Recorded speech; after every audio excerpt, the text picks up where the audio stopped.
Welcome, Billy. Welcome to the Golf Coach Podcast. How you going, brother? Very good, Toby. I'm happy to chat to you, mate. How have you been? I'm doing well, but hey, I'm a little bit of envy here, right? You got a t-shirt on, I got a jumper and a beanie on. Where are you, mate? What's going on? Yeah, it's a good question to start off with, mate. So I've recently moved up to Brisbane. So living currently in the city of Brisbane, moved from Sydney. Um, just mainly got priced out of the property market, really, and also a really good job opportunity came from work as well. So a lot of golfers up here too. So a combination of weather, property, work conditions. I'm up in Brizzy. Hey, it seems to be looking good on you too. Last time you were in Sydney. So, all right. So I've got you on right now, right? Because I want to learn some stuff from you, and I want the listeners to be able to, be educated in what you've got. And I think it's a unique field that a lot of people probably aren't aware of as well, right? So you are a golf physio, right? So you specialize in working with golfers. What does that exactly mean? Yeah, so Golf Physio, it's as the name suggests, really, it's basically getting people moving better so they can play better golf. And a lot of people don't realize, but golf is a sport that requires a lot of flexibility, balance, and strength, really. Like when I used to play golf when I was younger, I used to think, oh, it's an old man sport. So you think, oh, okay, I can just get out of the chair and swing a golf club. But to swing a golf club well, you need all of those attributes. So what I do on a day-to-day basis is really just getting people moving better. And a lot of the time they'll play better and score better too, mate. So it makes the game more fun, obviously.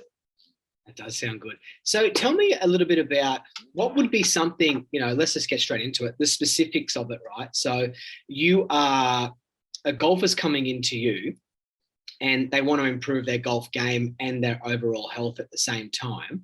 Hmm. What is something that would be specific? Like, would it be something around someone who is lacking to get turn in the backswing or something like that at all, that someone's looking to try and get some more, thoracic mobility? Like where do you try and match your work with them to be golf specific and not just general health? Like, is that something that goes on?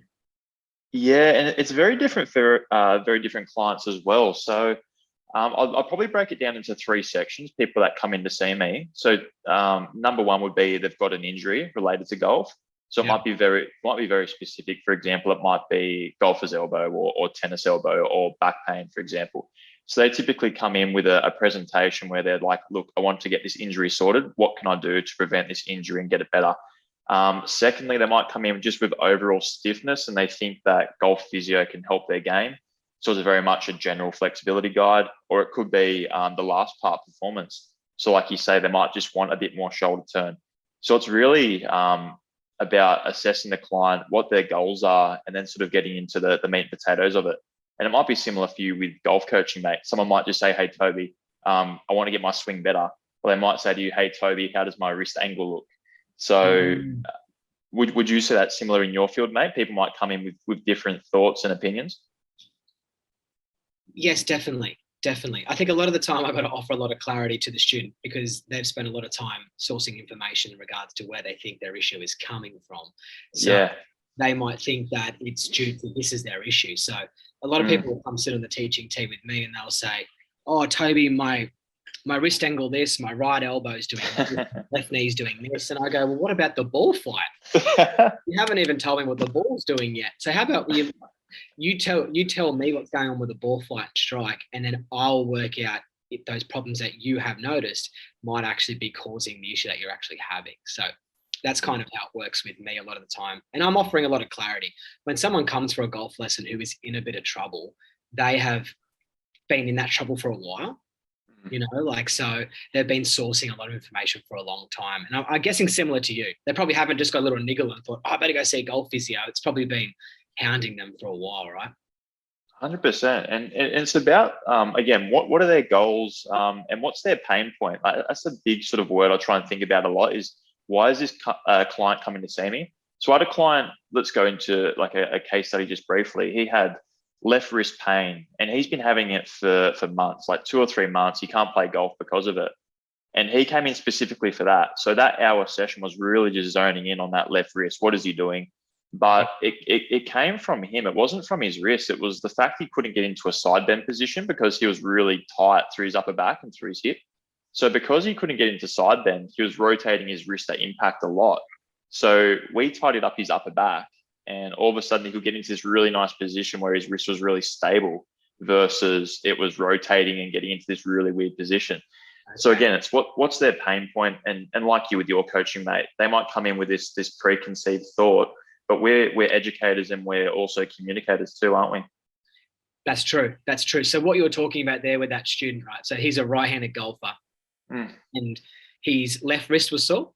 That's right. Yeah. So when he's coming into the ball, when you talk about side bend, you're talking about the right side bend, so the right oblique muscle going into flexion. And if some person does not flex in that right oblique muscle, that means that their right shoulder will stay quite high. And then to help rotate the club face, their left wrist can go into like, excessive ulnar and also extension to try and get it to flip it back. And that was putting pressure on his wrist. That's crazy, right? So it's interesting how people just don't, that's the good thing, and they can pinpoint where the soreness is, but it's up to you to try and work out where it's coming from and what's causing it, right? That's pretty exactly cool. It is. Yeah. And that's what's really good, where like obviously a physio and a golf coach like yourself comes in handy, because like what you were just saying about the side bend and how it rotates the wrist, like I know a little bit about that, right? But like I don't know that specifically. So this player isn't getting coached. So I said, look, you probably need to get into this position a little bit more, but I'm not going to go too far into the coaching realm because I don't want to stuff up his swing, right? Like I just want to get his body fixed. But again, like it's where the body meets technical at the same time. Like I know the positions they need to get into and the effects it will have on the body. But again, when it gets to the nitty gritty, I don't want to get too technical about the swing either.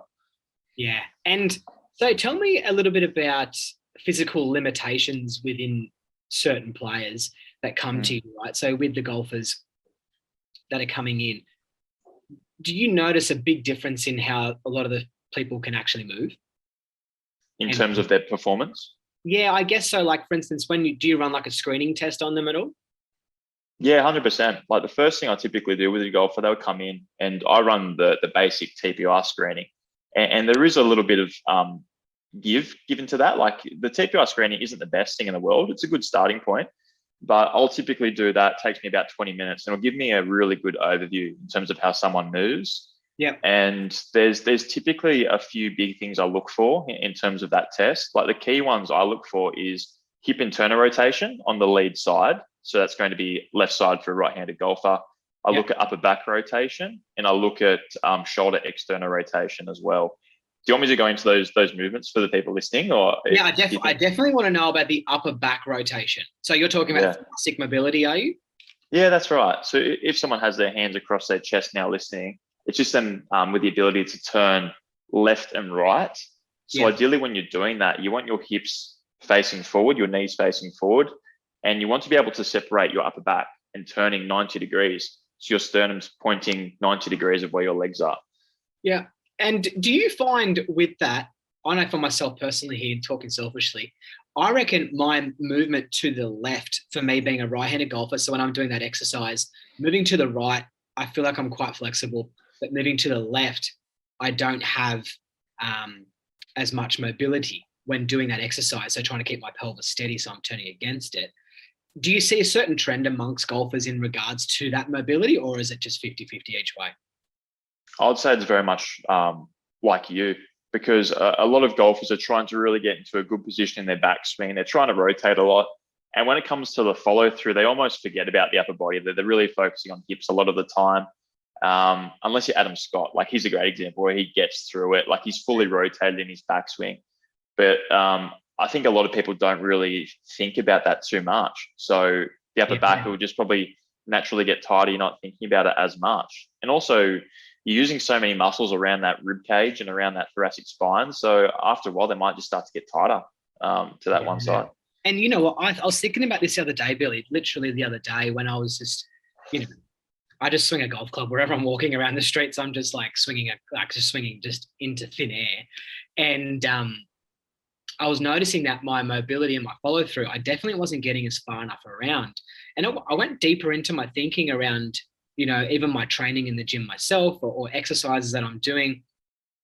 I reckon when I'm making a practice swing, 8 out of 10 times, I'm only making a backswing. Yeah. So I'm actually not even focusing on that follow through section, which happens after impact. Now, with me being weak in my mobility there, does that have a performance-based issue, or does that just open me up to injury? How important is it to be level on both ways there with your mobility? I think symmetry in all facets is really important when it comes to mobility, strength. And the analogy I sometimes give is like driving a car with a flat tire. So if you've got a flat tire, over time, something's going to happen to that tire. Like it's going to either not perform as well, it's going to puncture. Obviously, our body's not going to just puncture out of nowhere, or you're not going to fall apart. But I really like to see about 90% left versus right in terms of mobility, strength, etc. So if you've got really shit mobility turning one way, over time, your body's going to let you know about that. So let's say for your example, I'd say, look, try and work on that mobility. And again, the golf swing is all about being flexible and making your body go through the easiest path of resistance. So if your body's fighting against something, you as a golf coach, you'll see it. People start compensating for it. So how can I improve my mobility through my thoracic spine? A lot of stretching. So with that though, I normally go through three phases when trying to get mobility. So it's typically you want to smash it. So with smashing it, I'm talking about foam roller, like trigger ball, spiky ball, something like that. Yeah. Then you want to stabilize it. So doing some exercises. So you're going to do like banded pull aparts, for example, to get your upper back stable.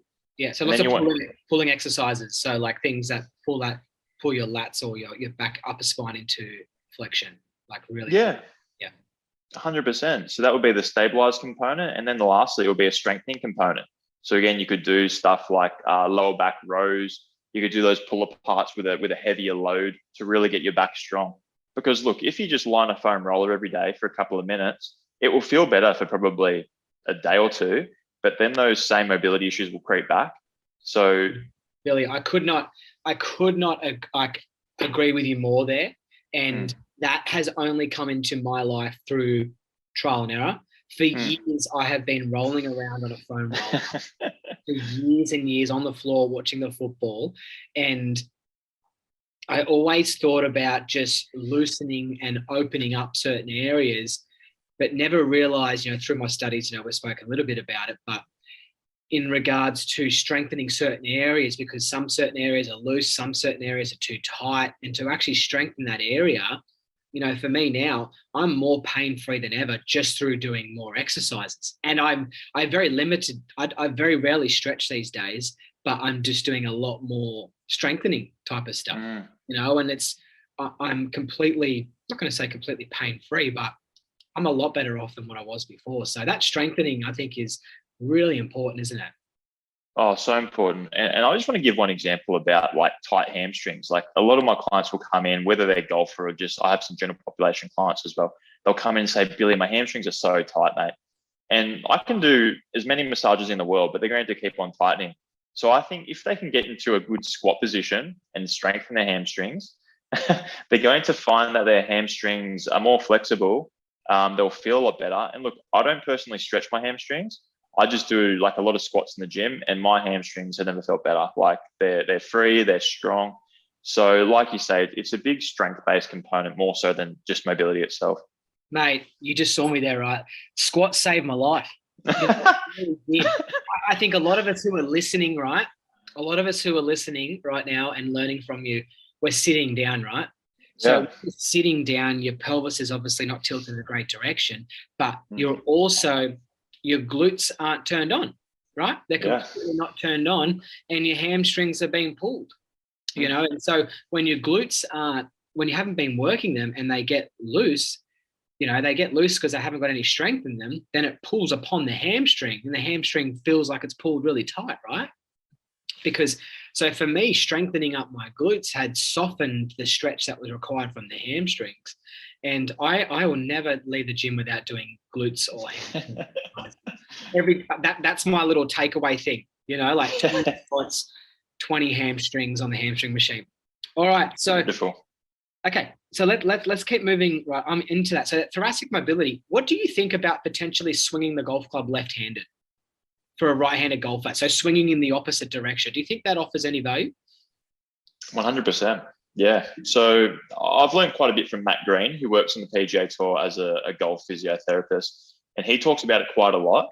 And there's a couple of reasons for it, I think, because firstly, it's a mobility thing. Like golf is a one-sided game, right? We're hitting right-handed shots probably 99% of the time. So I think it offers a good value in terms of mobility, but also stability as well. Like when you're swinging it in the opposite direction, your body needs to balance in a whole different way.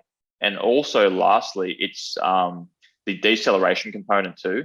So being able to use your oblique muscles, your abdominal muscles, the muscles close to your spine. If you're swinging it in the opposite direction, you're using all of those. So I think it offers a lot of value, mate. What do you think? Yeah, no, well, it's just common sense to me, swinging the golf club left-handed. Just like you say, balance. Balance is a big point in my life today, and I don't like doing anything in excessive, moments and excessive amounts. And to think about, swinging the golf club left-handed, it just makes sense to me. On that, do you think we should be loading it? Should we be swinging two golf clubs or putting a weight on it? Or do you think just swinging the golf club left-handed is fine?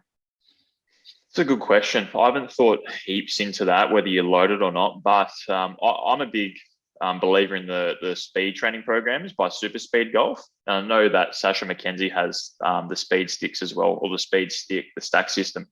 A lot of them believe in swinging it left-handed. So I guess that is loaded swinging. So I guess I am a believer in that by nature.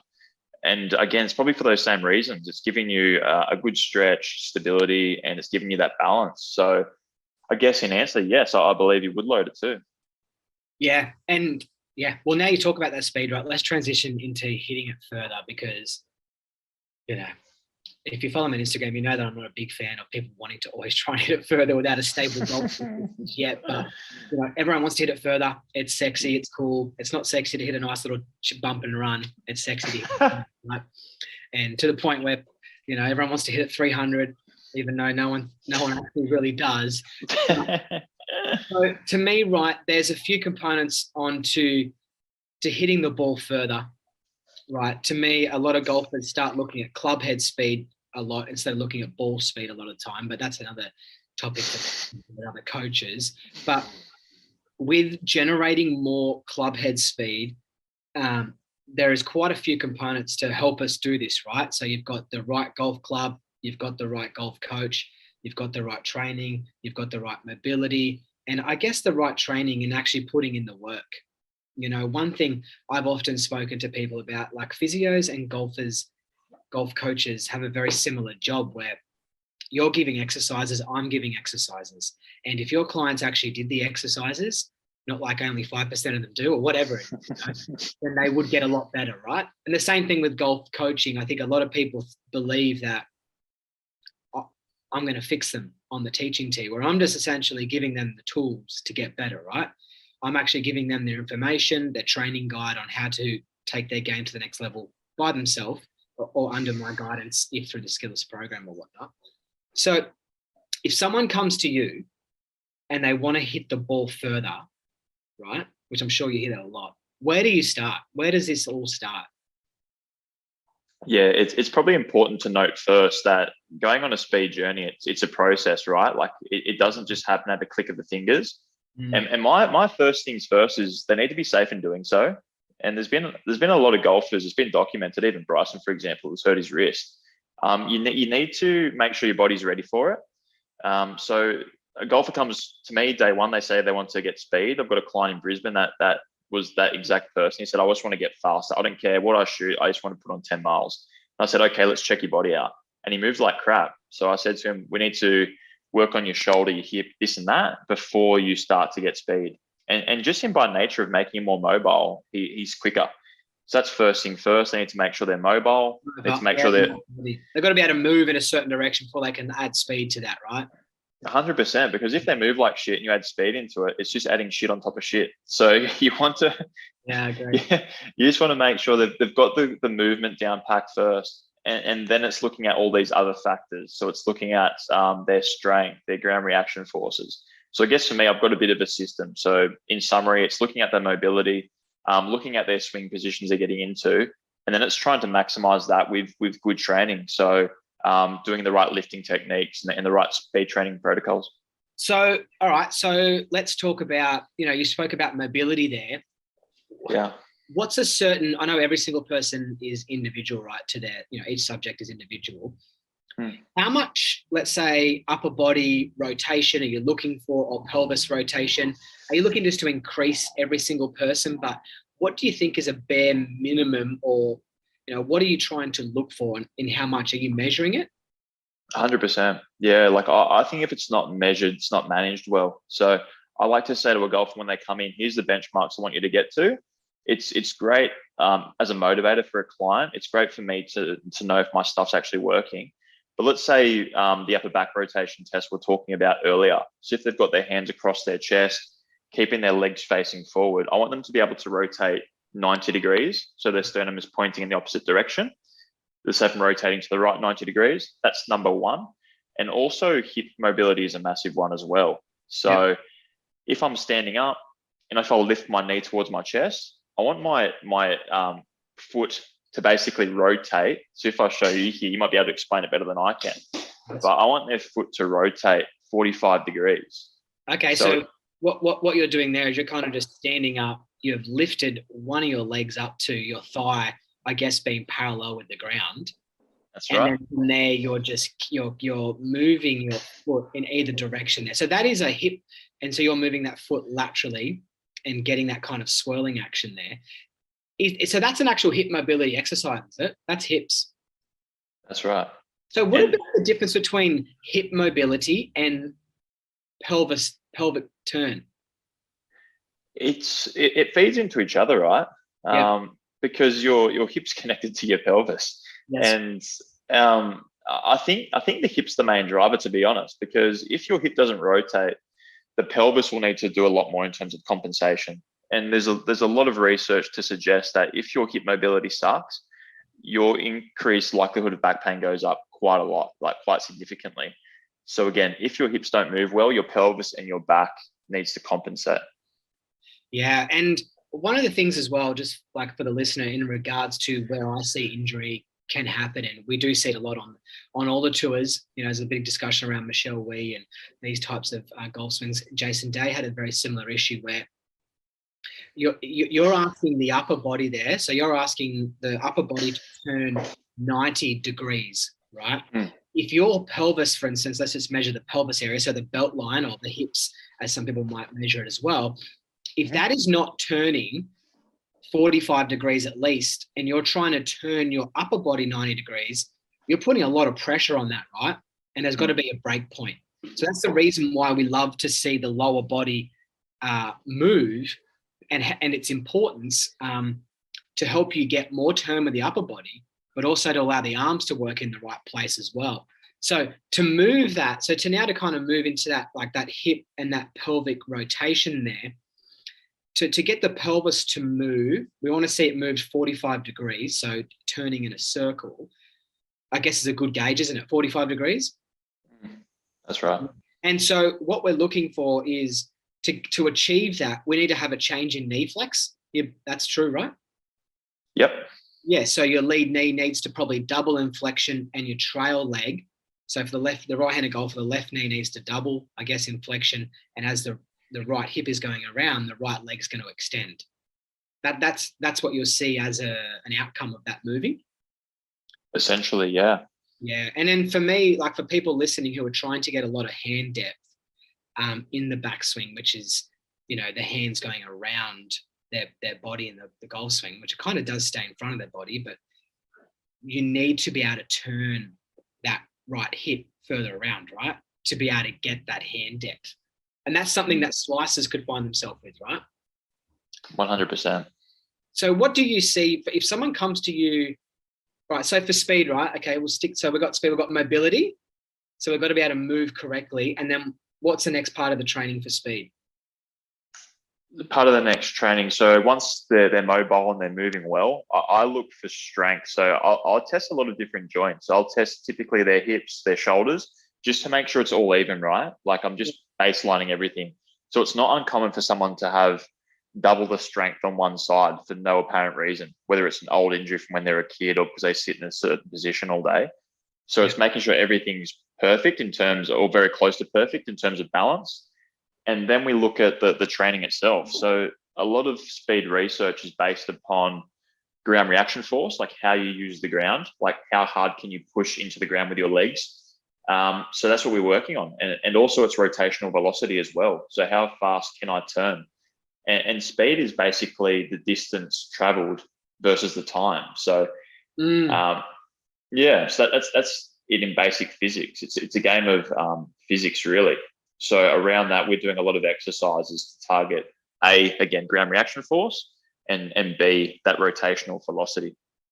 So when you talk about as well, like speed training, a lot of the time when people ask me about hitting it, like swinging the club faster, I say to them, have you actually trained swinging the club faster? Yeah.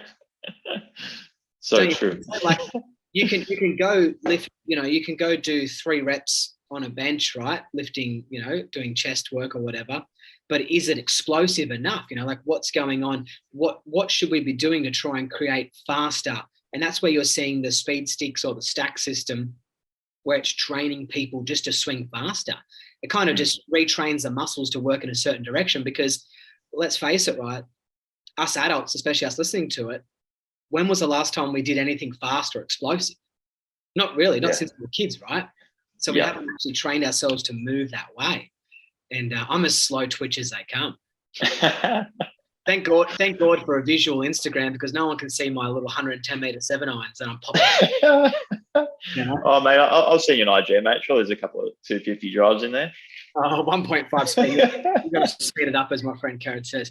Hey, so basically we're going to train to swing the club faster, right? So we've got to do mobility, train to swing it faster through certain systems. The stack system is good, which is just a bit of a weighted club, and you have speed things that you try to reach. Something simple for me is like there's a heavy ring that you can put down the end of the club, just to make the club head a little bit heavier, and just swing that as fast as you can. So when someone is looking to add speed, are you going away from trying to maintain form at that point in time? Form, it needs to be contained. Like, I don't want you falling over. I don't want you getting into really bad positions for your body too. And that's where we talk about like the injury prevention side of it. Yeah. Again, if you're going to do things at 100%, if you're not moving well, things can potentially have issues. So you want to have some sort of form, at the same time trying to increase your velocity. So I'm a little bit picky when it comes to that.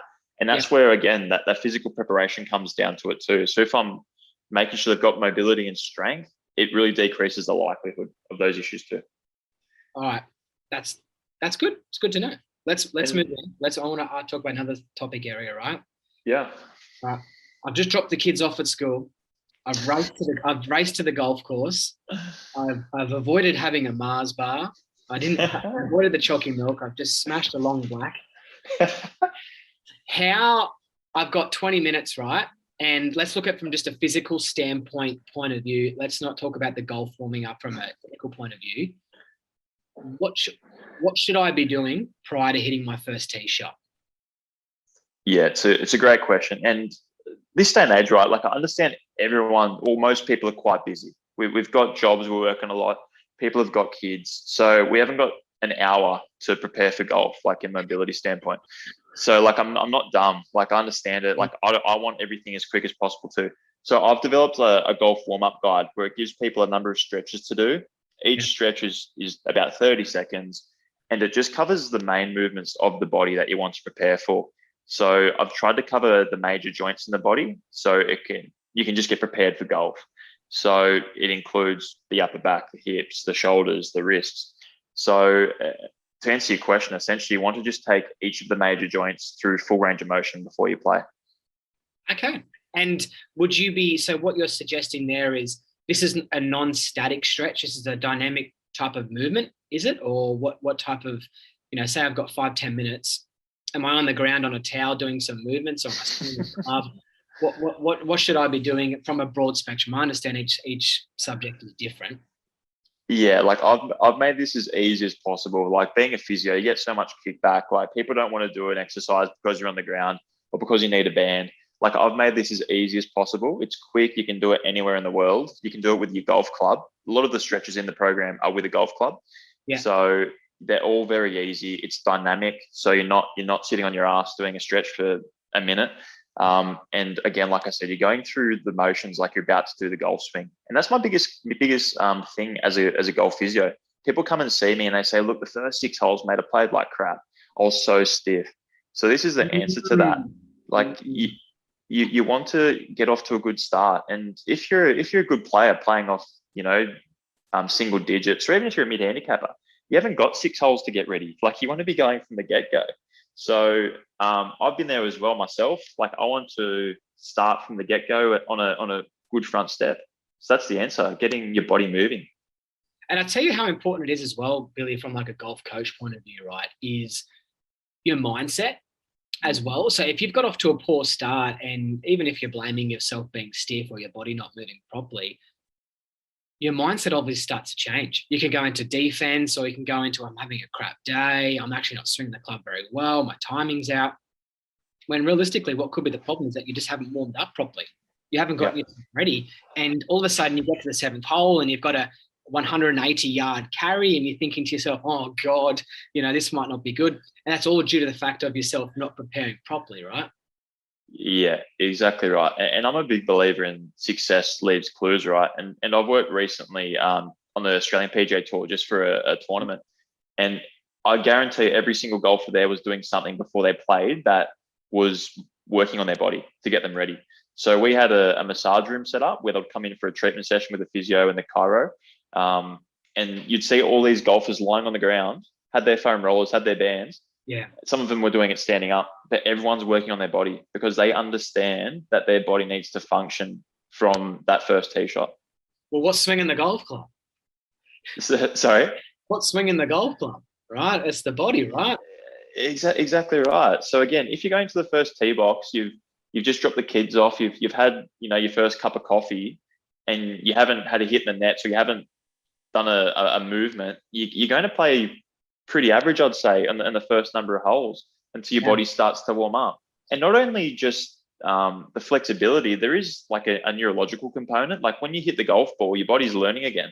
So you start hitting the golf balls the first few shots, you're getting into the rhythm of the day, you're getting your eye in.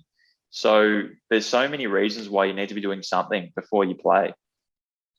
I love that. And even from a technical standpoint, right, let's just say that I, in my backswing, I want to get a little bit of, like, for instance, hand depth for me. If someone has limited hand depth in their backswing where their hands don't travel around enough, they're going to be potentially stuck above the plane, right? So that's going to lead them to 8 out of 10 cases, they'll hit a slice, right? And if you've already got poor mobility through your upper back and your hips, and you're not giving yourself the opportunity to get all the way around, you could be slicing the ball off the first tee shot. That's not even so much of a performance at distance or injury. It's actually ball flight, and strike. Like that's how important it is. And you're exactly right. I see any of the good players, any tournaments I get to go to, get to watch my good players, or, they're always on the floor. I go, oh, where's Sean going?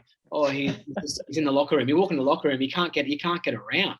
Everyone's just doing their exercises, where the recreational golfer thinks that is not necessary for them because they don't really not that into optimizing their performance as much. But what they're not realizing is it's not a distance component. It's an injury prevention. It's technical. It's ball flight.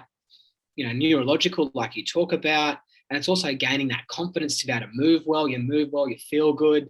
Going to get you off to a good start. Like there's so much in it. There's so much in getting your body ready, right? Oh, so true. And can I just ask you from a coaching standpoint, like how hard is it to teach someone that just moves like crap? It's difficult. It's difficult to a degree where I'll explain to them their limitations in regards to what they can and can't achieve. Yeah. I have certain parameters in regards to where certain things need to be moving for the golf club to be swung properly. And they're not methods, they're just rules of how a golf club needs to be moved. But I'll also employ certain strategies for if someone is not achieving something, let's say in the backswing as in regards to hand depth, right? And they're not getting enough pelvis rotation on the way back, then I'll incorporate strategies in regards to the lead knee, the lead foot coming up a little bit more, lead knee going a little bit more internal to allow more rotation, where it might not be something that I want to see technically, but it's something that I have to have for each person. Right? Yeah. So it definitely does play a big role for sure. But a lot of the time with a lot of my students who come to me is I'm not trying to rewrite them or start, a new beginning for them. I'm trying to work within their capabilities as much as possible, set realistic expectations on what they can and can't do, and go from there, because I haven't got time to rewrite them all. Like, I'm sure when you see a student, you're probably like, or a case study, you're probably like, God, I wish I could see this person every single day to move them. But right now they need X, and I'm going to make sure they can achieve X. Yeah, exactly. Like my brain just went a little bit there. Like, can you imagine the thousands of golfers that have seen Tiger or Colin Morikawa swing, and they say, I want to get into that swing position, but they physically can't. So obviously, you know better as a coach. You can say to them, look, you can't get there. Let's try and get this. Or I see them as a physio, and I'm like, you physically cannot get into that position. But they're practicing for hours trying to replicate this swing, and they're going to swing like crap because they physically can't do it. And I tell you something, I just had one of my new students from Vietnam come to me, and he is addicted to Bryson DeChambeau. And he loves Bryson, right? And he's in the Bryson show, and he sent me his case. He sent me some swings of Bryson to start off with. And I was like, great. I said, you've just picked Bryson 2022. I said, you are 75 kilos. You're 130. You do not go to the gym. You have never, you play off a handicap of 12. For you to try and emulate what Bryson is doing, you're looking at the wrong Bryson swing. I said, I'm more than happy to help you out with your golf swing, but you need to be looking at when he was an amateur. So I pulled up stuff from like 2015, I think, when he was an amateur and he played at the Masters 2 years in a row. I said, this is the golf swing that you got a better chance of looking at. Yeah. He's swinging well within himself. He's built a very much a sound technique, and then he starts to incorporate speed after that. I think chasing speed with not doing your rules, like you said, like mobility, strength, and you've got to have good technique and how to hold your balance. To me, it's like trying to, watch me swim in the pool. I look like I'm just splashing around, as opposed to someone like a Michael Phelps who just gets through the water beautifully. Michael can start to add more speed. I need to improve my swimming technique, maybe my mobility, before I can start to add speed, right? So it's it's when you're trying to emulate these guys on the tour, I always say try and get them when they were an amateur golfer, because you might be able to move the way they did, because these guys are bloody athletes now. Like, you see them on the teaching tee warming up on the driving range. Holy dooly, they can move well. 100%. And also, just in that point, like John Rahm speaks about it quite a lot, but it's swinging your swing as well. Like, so at some point, John Rahm's coach, who works with TPI, Dave Phillips, he said, okay, we're not going to make you look like Tiger. We're not going to make you look like Phil Mixon or something. We're going to get the most out of your body. And it comes down to, again, coaching. It's how is that ball going? Is the ball going straight? Can you control your ball flight? Are you getting the right launch conditions?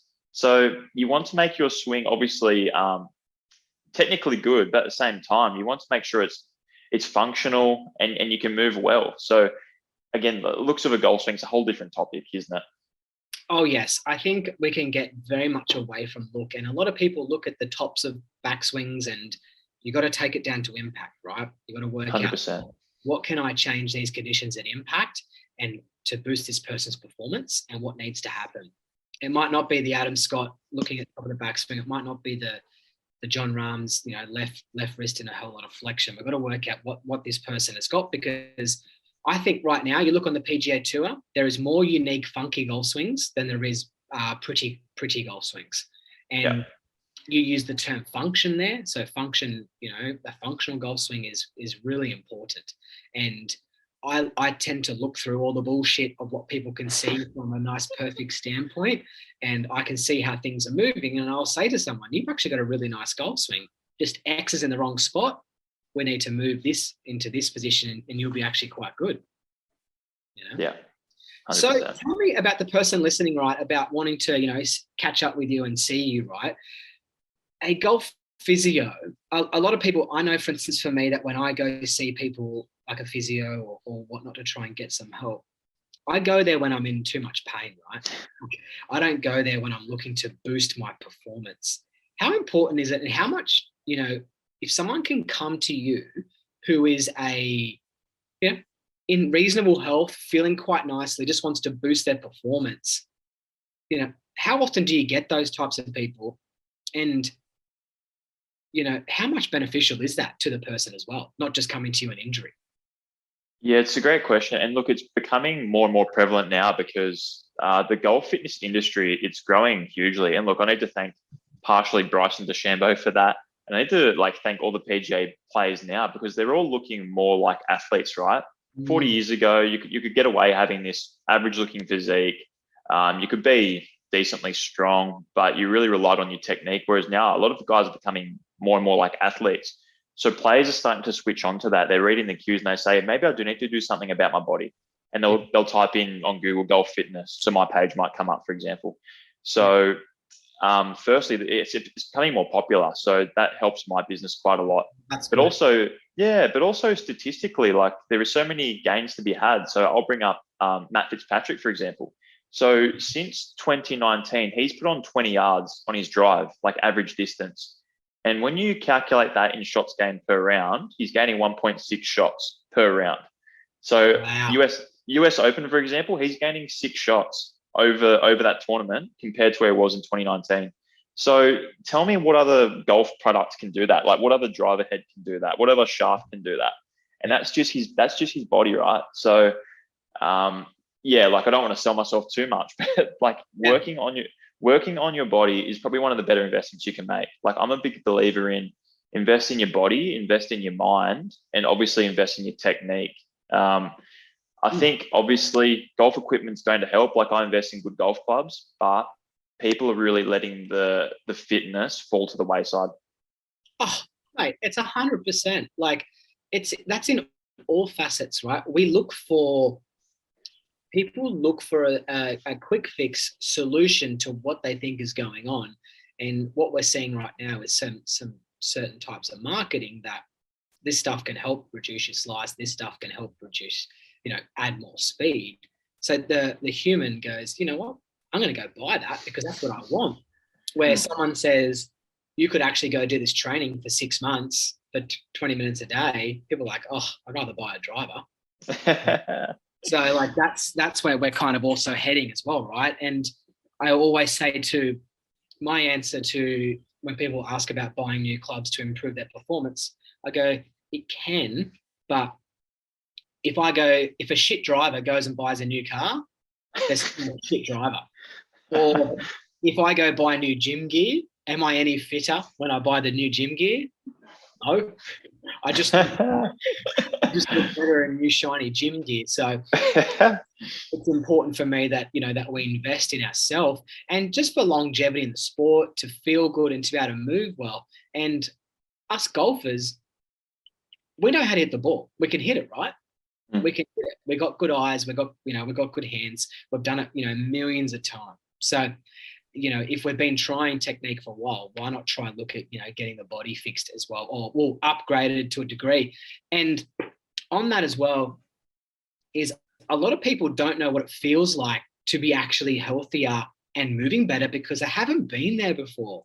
So I'm on my journey right now to, getting back to, and I'm feeling the best. I'm moving really, really well, better than I ever have since my playing days, because I've actually remembered what it felt like to be there. And I think a lot of people people underestimate what they're capable of doing, right? Oh, so true. And look, I had a guy come in, this is probably 3 weeks ago, just moving terribly. He was like a board. He's an accountant, sits on his ass all day. And he said, I just want to get some golf mobility stuff. So anyway, I gave him a session. He still sees me now every fortnight. So I work on his body and get him moving better. But I gave him, again, this golf warm-up guide, right?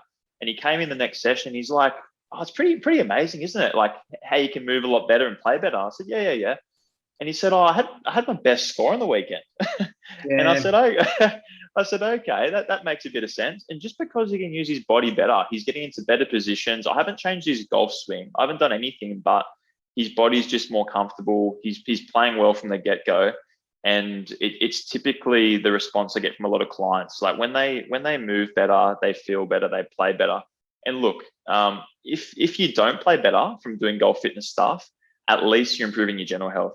And that's but if you're doing anything better, right? If you're employing a little bit of attention in certain areas of your whole golf game, which is your body, your mind, your technique, your gear, right? Well, your warm-up routine, any of that you employ better, it should improve your score. Yeah.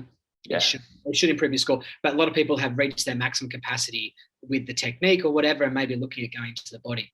Hey, I want to talk to you about Bryson DeChambeau's injury with his wrist. And a lot of people probably are underestimating the fact that it could be coming from adding more speed. Do you think that his lead wrist, which is I think it's his injured one, his left wrist, has happened due to the fact that he's creating so much more speed and there is more, I guess, torque in that area of his, in his wrist there? Do you reckon the speed contributed to it? Yeah, I think it's a big component of that. But more importantly, I think it's his training load. So in the physio world, there's this thing called acute to chronic workload, right? So it basically means what have you done in the last month versus the last 6 months. And I imagine for him, he's put on all this speed, right? He may have gained 10 or 20% of speed. So I've seen his sessions as well. I've seen his speed sessions. And I think for him, he's had this huge amount of increased training load of speed training, hitting thousands of balls. So eventually, if you're not consistent, if you're not building up slowly, something is going to give. It's like me, right? Tomorrow, if I go start training for a marathon, I don't run at all. If I start running for a marathon, I start running 10Ks a day, something is going to give. I'm going to get a flare up in my Achilles or something like that. And for him, it was just his weakest point. It's probably happened to his wrist. Okay. Well, I think so too. And I don't want to go down the whole track. I don't know if I think he's done it too much, and I don't think he's got the balance section of it sorted out, in my opinion. But it's a pretty scary case study too, right? Because if this is successful for him, right, it's starting to get to the point now where juniors are coming through, and if they're not hitting it, if you can't hit it 320 by the time you get to tour, then are you going to be making any money? I don't know. So I think there's got to be a bit of an emphasis on that these days as well, which is a little bit scary. Oh, there has to be. Like a lot of these players now on the Corn Ferry Tour are hitting it, or let's say hitting it 300. They've got 180 ball speed a lot of the time. But there is a safe way of getting there. Like it's just that slow progression. Like everyone wants it now. I understand that, right? Like we've talked about that. Everyone wants things really fast. But if you're jumping out of the box and going for it on day one, you might do yourself into an injury. So it's that slow progression. And in terms of training load, I don't like to increase too much by about 10%. So let's say if you're practicing once a week, if you start practicing twice a week, that's 50% increase. 200% increase. So again, you just want to take things slowly. That's interesting. Well, all right. Well, tell me about, right, I want to start my journey to getting my body and hopefully avoid injuries. For the listeners listening, a lot of them are my students, right? Where should they be getting started? You reckon they should be getting an assessment first? 100%. It's like you giving golf drills to a golfer and you haven't looked at their golf swing. So for me, I need to get them lying down on the table, or I do screenings via Zoom now as well, which is really handy. So the first 1 hour, I'm just going into their movement, their past history, and it's getting an idea of that person's life. Or it's like a mechanic working on your car before looking under the hood. So I need to firstly, I know it's slow, right? Like if you download a golf fitness app tomorrow, you can get started, but I don't think it's the right way of doing things. So the first things first, getting a screening done, making sure everything's in balance, and then starting progressively increasing your load. Yeah, and that's if you're exercising. So what about the differences between a static stretch and a dynamic kind of stretch? So static stretch being obviously just standing still and like touching your toes versus dynamic. Is there any difference in those? Do you have any opinions around those? Or? Yeah, the static stretch has got some flack in recent years about potentially decreasing strength before doing an activity. I think they looked in this study at powerlifters, So they were doing static stretches and it decreased their overall lifting power. Yeah. But in saying that, I think there is a place for static stretching. I'm a believer, like if you've got a certain injury, it's probably best doing it at night time, you're static stretching. Before you play golf, for example, I'll get you to do dynamic stretching. Again, it's more functional, you're moving, you're exposing your joints to a bit more velocity. So in the differences, I think there's a place for both. If you're talking about golf specifically, dynamic before you play, static the night before. That's interesting. That's a good point, that. And I read something once about people thinking that stretching is actually relaxing. It's not relaxing. It's actually putting people under a load, right? And, It is. yeah. It is. But yeah, you go. so even back to our point about static stretching earlier, like if you're in the gym doing some good movements through full range of motion, you won't need to stretch too much. Like back to our squat example, if you want flexible hamstrings, do good squat technique. If you want more flexible shoulders, do good bench pressing and overhead pressing techniques and things like that. Yeah. So I don't stretch very much these days because I train with pretty good function. So that's the other thing people need to remember. Yeah, and like I'm no expert in the health world, but I definitely have a keen interest in movement, right, and especially diet as well. And for me, from my example, just from sharing my story around it, is the static stretching did not fix anything for me. Like laying on the floor at home and doing the foam rollers and static stretching did not fix anything. But strength exercising did. It actually fixed things. So I don't, know exactly how to go into that or the science of it, but it definitely worked for me because, stretching just made the tight things long, but it made all the long things in my body still long, where my glutes needed tightening. I needed to actually get some strength in certain areas to activate and to use them. So that's my history in that. All right, I've got a couple of questions, right? And one of them we've kind of already gone into is around some exercises around thoracic spine mobility. Do you have anything in specific for that? Yeah, I like a basic one before you play is putting the club across your chest, crossing your arms over a club, and just going through your backswing and also your follow through. Keeping your legs slightly flexed so you lock out your hips and just focusing purely on the upper back rotation. And that's a nice one. Like you can do that at the office. You can do it sitting in your chair at work. I think that's a nice, simple one. And look, there's 100 different stretches you can do for the upper back. So I understand there's a lot. To start with, I like to keep it pretty basic and you can build on that, obviously. That's a nice and easy one. I think as well on that. So that is a rotational type of stretch for the thoracic spine. And I think a lot of us, we forget that our shoulders are rolled forward a lot, right? Sitting at the desk or doing on our phones. And that kind of pulls our neck down and our head starts to look down further. So we get that stretch through there. So do you think what can help improve that mobility is something like a towel behind the neck and just laying on the floor and having the head kind of rocked back? Does that help the thoracic spine as well? Yeah, certainly. And look, I think a nice way to work on your posture as well is having like a golf club flush against your back.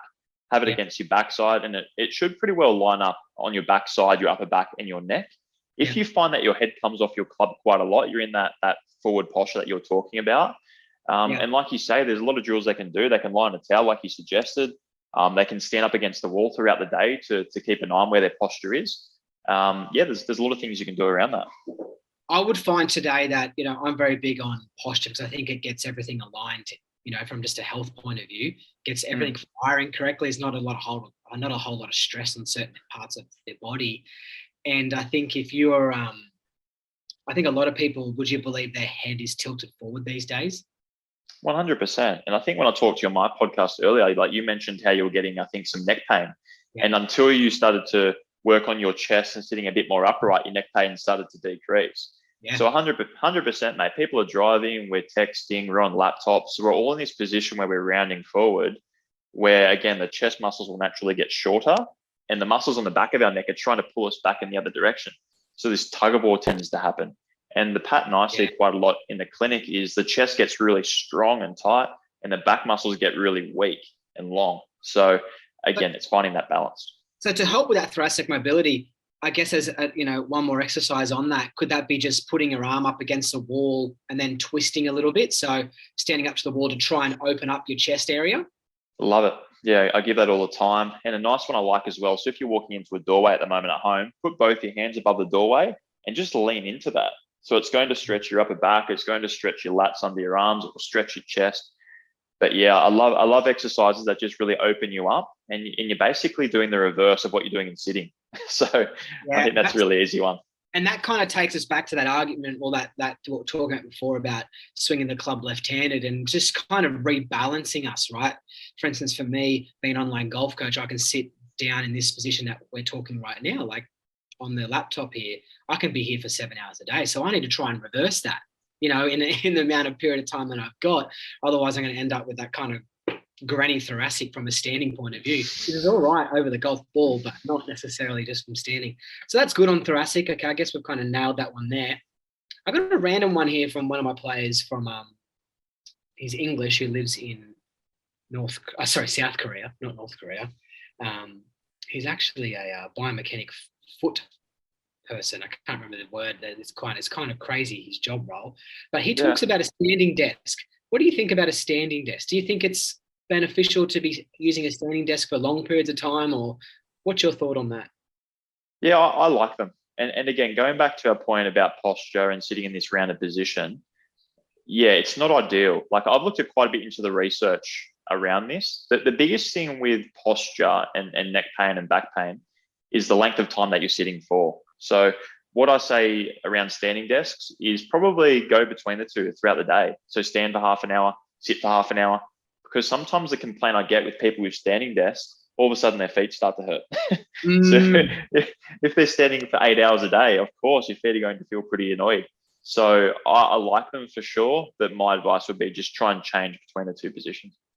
Yeah, that to me, I would agree with that one. I've tried to do some stuff like that. Like, I've got the exercise ball behind me here, and I go, this is great, but my core, for instance, can only handle sitting on that for like an extended time. And then if I feel like I'm doing the right thing by sitting on my exercise ball when I'm working, then I ended up just kind of turning the core off and then just leaning forward anyway, to try and make up for it, because I'm not strong enough to be able to use it for all day long. Exactly. And sometimes the evidence I hear or the stories I hear is, oh, well, back in the day of the cavemen, they were standing up all day. But I'm sure the caveman, when they got tired feet, they would have sat down for a little bit, So in a squatted position, in a squat. Yeah, exactly. So look, the cavemans weren't standing all day. So look, if you've got a stand-up desk, use it. But also, take a break as well. Yeah, no, I would agree with that. And that's just another thing, again, just balance, right?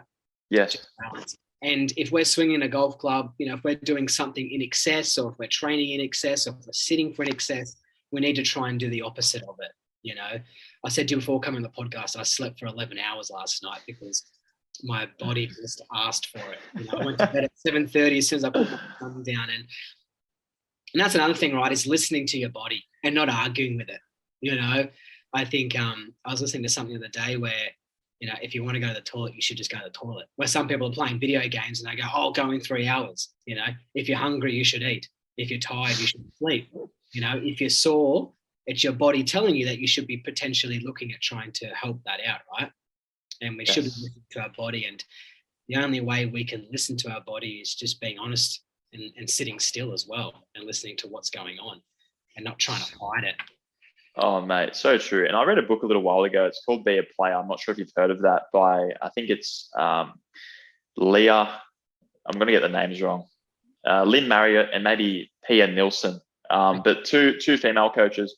And the book's amazing. But the one big takeaway for me was they talk about body checks throughout the round, right? So they talk about, what's my breathing like? What's my movement like? Am I feeling stiff? And if you catch yourself thinking about that, it's like you said, give your body what it wants. So throughout my rounds, I sometimes get a stiff hip. So I'll stretch my hip a little bit throughout the round, or my breathing gets a bit shallow when I'm starting to play better. So I do some breathing exercises to settle that down. But like you say, mate, do what the body says. Yeah, and you got to listen to it. And sometimes but the only way you can listen to it is by just taking that moment and that second, and not allowing yourself to get caught into a distraction. We get bored and we go, oh, get my phone out, or get this out. Like, we look for the distractions all the time, and we don't actually get to listen to ourselves as often as possible. And the amount of times I'll see something and it goes, just relax your jaw, and I go, oh, how do you Just relax your shoulders, just drop your shoulders. And I go, how did you know that my shoulders were right? It's like, it's crazy what goes on. And we've got to be able to listen. We've got to stop and listen to it. So, hey, Billy, it's been a lot of fun, right? I really enjoyed having you come on and educate me and educate the listeners. You mentioned there a little bit, actually, my ears kind of pricked up about a Zoom consultation. How can people get you and how does that work? Yes, they can go to my Instagram, golf_physio_Oz, or go to my website, golfphysiotherapyaustralia.com, and they can book in a consult there. But how it works, essentially, it's an hour consult, and I do a basic TPI screening. So we go through all those tests. I take a history as well, so go through past injuries. I get you to send through a swing as well. So I'll analyze the swing before I meet with you. And I basically can also go through some physiotherapy tests while I'm talking to you on the phone. So is that like just a one-off thing, is it? And you offer them exercises and they report back to you, or how does it work? So some people come just for the screening purely, but a lot of the players I tend to screen, we build a program for them. So I have a 12-week online program that I do. So it's $500. It includes a screening.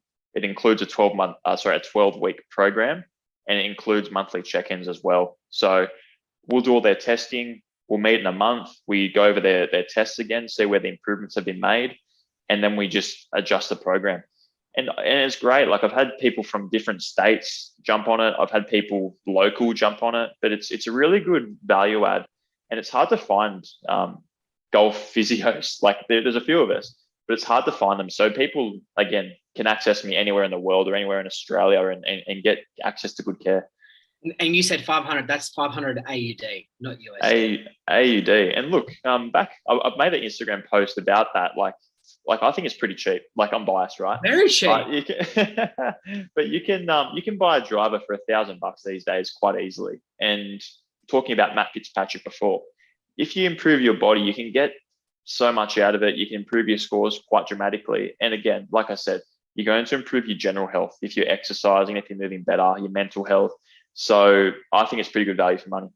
Yeah, no, I couldn't agree more. I thought you were too cheap when you were running through that. So I'll put all those links below to try and for people to get to you. And I share this podcast with all my Skillers subscribers, and I'll encourage them to come see my students. Like, I definitely will. I think it's a no-brainer. I feel like I'm pretty well, I'm educated to a certain degree in this area, which has helped me with all my players. But I think, to have someone who's a specialist in this, and I'm very big in specialists, I don't want to go down that whole route, but I love specialists, and I love, going to see someone who is an expert in that field. I'm a swing technique expert. I'm an expert helping people lower their scores on the golf course, and you're an expert helping them lower the scores off the course, right? And I think people would be crazy to not go down it and at least test it. And I think today people are starting to invest more time into their health and starting to understand it, right? And I think it's becoming more and more important. So, it's becoming more and more aware. We're becoming more aware of it. As the less our body, us as humans, are moving, the more we're starting to realize how important it is to actually move properly. 100%. Hey, but thanks for coming on, Billy. It was good, mate. I really enjoyed that. Toby, it's been a pleasure, mate. I really appreciate the time. I love what you're doing online, mate. You motivate me as well with all the content you put out and all the online coaching that you do, mate. So thanks for setting the example too. Appreciate it, brother. Take care. All right, legend. Thank you.